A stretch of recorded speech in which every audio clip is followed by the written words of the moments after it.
오늘도 값없이 베풀어 주신 하나님의 끝없는 은혜를 누리며 승리하는 꿈밀의 모든 분들이 되기를 소망합니다. 오늘 시편 76편에서 시인은 이스라엘의 하나님이야말로 평화의 왕이라고 선포하고 있습니다.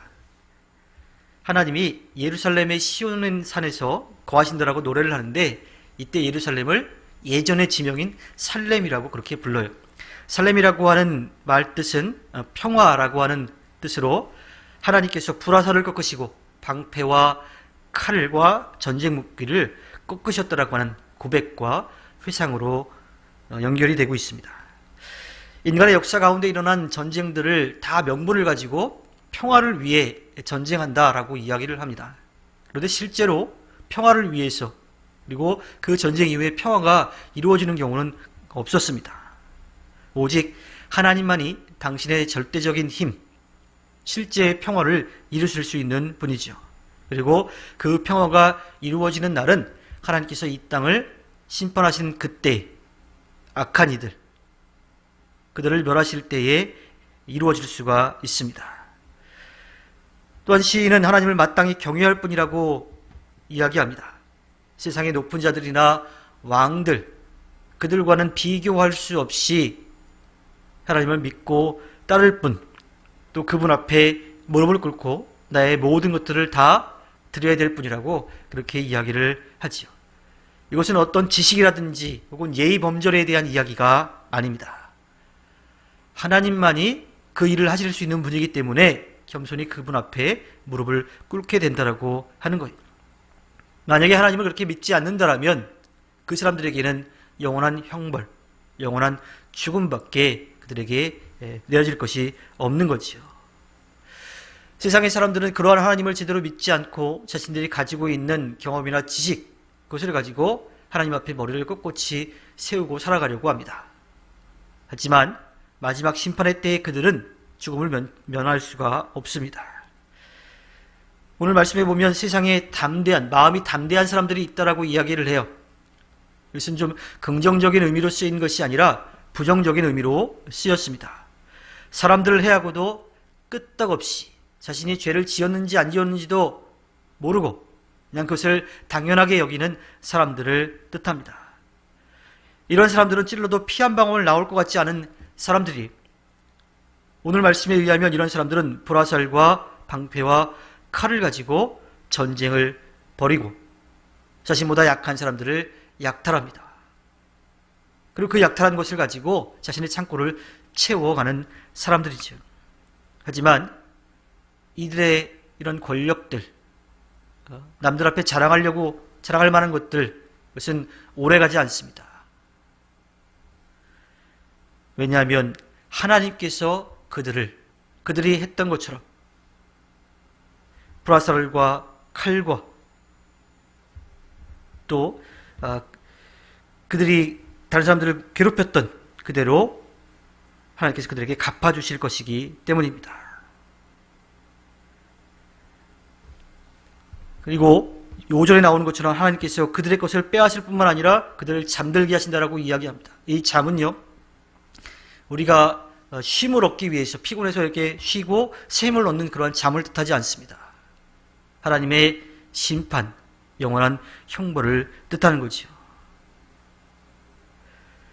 그렇게 세상에 이 담대한 마음, 강한 힘을 가진 사람들이 이 괴롭히는 사람들, 그 사람들을 억눌린 사람이라고 이야기를 합니다. 이 억눌린 사람들은요, 자기들이 가지고 있는 권리조차 주장하지 못하는 사람들이, 힘이 없어서 반항하지도 못하는 그러한 사람들이죠. 이것을 바꾸어 말하자면 온유한 사람이라고 바꾸어 말할 수가 있을 거예요. 근데 이 온유함은 하나님 앞에 겸손하게 서는 자들을 이야기하는 겁니다. 세상 악의 힘으로서 대적하는 것이 아니라 하나님의 뜻 가운데 겸손하게 하나님의 뜻을 따르는 사람들, 그들을 억눌린 사람, 온유한 사람이라고 이야기할 수 있죠. 이들은 세상에 미련을 두고 살아가지 않습니다. 왜냐하면 하나님께서 마지막 때에 악을 심판하시고 하나님 뜻대로 살았던 이들을 높여주실 것을 믿고 있기 때문이죠. 그런데 이러한 사람들은 세상에 이 담대한 사람들, 힘을 가진 사람들한테는 밥이 될 수밖에 없어요. 왜냐하면 욕심내지 않고 살아가니까 이래도 흥 저래도 흥 같으니까 그냥 괴롭힘 당하며 그렇게 살아가기도 합니다.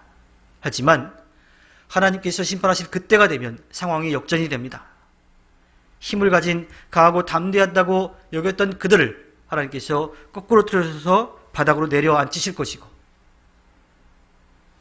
온유하여서 억눌려 있던 그들을 세워서 높여 주실 것이기 때문입니다. 마태복음 5장 5절에 예수님께서는 온유한 사람은 복이 있다, 그들이 땅을 차지할 것이다 라고 말씀하십니다. 비록 세상의 힘에 억눌려 있지만 하나님을 믿고 따랐던 그들은 영원한 하늘나라를 차지하게 될 것입니다. 마음의 온유함이 마음의 강함을 이기는 것이 세상의 법칙은 아닙니다. 세상의 논리에서는 있을 수 없는 일이죠.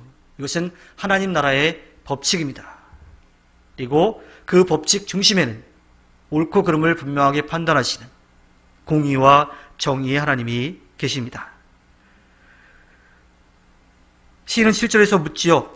주님께서 한번 진노하시면 누가 감히 주님 앞에 설 수 있겠습니까? 하나님의 놀라우신 능력을 고백하듯이 묻고 있습니다. 세상에서 스스로 강하다고 교만했던 그 사람들, 약한 사람들을 무시했던 사람들, 많이 가지고 있으면서 오히려 다른 사람들의 것을 더 빼앗으려고 했던 그 사람들, 그들은 하나님 앞에 내세울 곳이 없습니다. 오히려 그 악행이 올무가 되어서 하나님 앞에 두려워하며 잠잠할 수밖에 없는 거지요. 반면에 억눌린 사람들, 마음이 온유해서 억눌린 그 사람들은 하나님의 심판대 앞에서 구원함을 얻게 될 것입니다.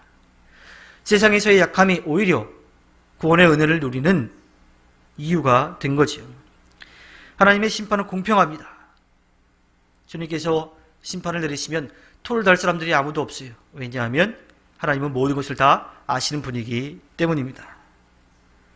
강한 사람들에게는 두려우신 하나님이지만 오히려 온유하여서 억눌린 사람들에게는 하나님께서 기쁨이 되어 주십니다. 세상에서의 약함이 오히려 위력을 발휘할 하나님의 심판의 때가 분명히 올 겁니다. 언제 올지는 몰라요. 그러나 그것이 분명히 올 것을 믿고 하나님 앞에 진실하게 살아가야 합니다. 마음을 강한 힘을 가지고 세상의 것을 얻고 살아가는 그 사람들을 바라보면서 부러워하거나 질투하는 삶이 아니라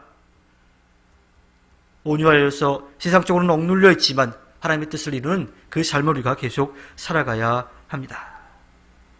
하나님의 사람들은 그것을 바라보며 사는 사람들에게 이 땅에서의 유혹들, 또 스스로 강해지고 높아지려고 하는 그 유혹들을 이겨내야 합니다. 예수님이 말씀하신 것처럼 온유한 마음을 가지고 세상적으로는 억눌려 있지만 하나님의 말씀, 하나님의 뜻대로 살아가면서 하나님의 심판을 기다리는 삶을 살아내야 합니다. 하나님께서 허락해 주신 오늘 하루를 살아갈 때 겸손히 하나님을 인정하면서 온유한 마음으로 살아가 하나님 앞에 기쁨을 드리는 꾸민의 모든 분들이 되기를 주님의 이름으로 부탁드립니다. 기도하겠습니다.